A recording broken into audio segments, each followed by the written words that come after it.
नमस्ते बच्चों। आज हम लोग संस्कृत पुस्तक के रुचिरा प्रथमो भागः अष्टम पाठ सूक्तिस्त बकः पाठ के श्लोकों का अर्थानुवाद समझेंगे अच्छी तरह से। ठीक है, आप लोग देखिए। इसमें सबसे पहला श्लोक है, परिश्रमेण हि सिद्ध्यन्ति कार्याणि न मनोरथै न हि सुप्तस्य सिंहस्य प्रविशन्ति मुखे मृगा। अर्थात प्रत्येक कार्य मनुष्य के द्वारा ही परिश्रम करने से अर्थात स्वयं प्रयास करने से ही सिद्ध होते हैं, न कि केवल मन में सोचने से। ठीक उसी प्रकार जैसे सोए हुए सिंह के मुख में स्वयं ही भोजन के रूप में कभी भी हिरण प्रवेश नहीं कर जाती है, उसे भी अपना भोजन प्राप्त करने के लिए परिश्रम करना ही पड़ता है।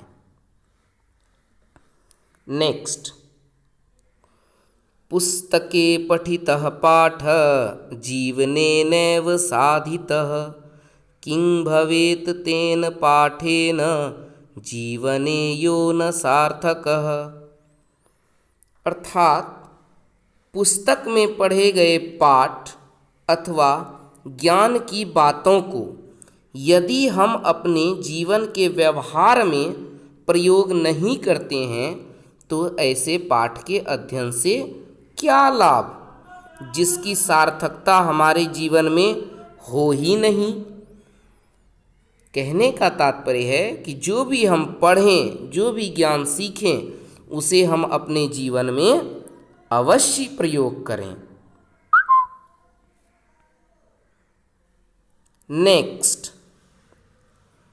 प्रिय वाक्य प्रदानेन सर्वे तुष्यन्ति मानवाः तस्मात् प्रिय हि वक्तव्यम वचने का दरिद्रता। देखिए कितना सुंदर श्लोक है। कहने का अर्थ है, प्रिय वाक्य बोलने पर, यानी कि अगर यदि हम अच्छे वचनों का प्रयोग करते हैं तो सुनने वाले सभी मनुष्य प्रसन्न हो जाते हैं। इसलिए हमें हमेशा प्रिय वचन ही बोलना चाहिए। प्रिय वचन बोलने में हमें दरिद्रता कैसी। कहने का तात्पर्य है कि हम हमेशा प्रिय वचन बोलकर लोगों को प्रसन्न कर सकते हैं, इसलिए हमें हमेशा प्रिय वचन का ही प्रयोग करना चाहिए। नेक्स्ट, गच्छन् पिपीलिको याति योजनानां शतान्यपि आगच्छन् वैनतेयोऽपि पदमेकं न गच्छति। अर्थात लगातार चलता हुआ चींटा, चींटी का ही यहाँ पुल्लिंग रूप चींटा लिया गया है कि लगातार चलता हुआ चींटा भी सैकड़ों योजन आगे चला जाता है।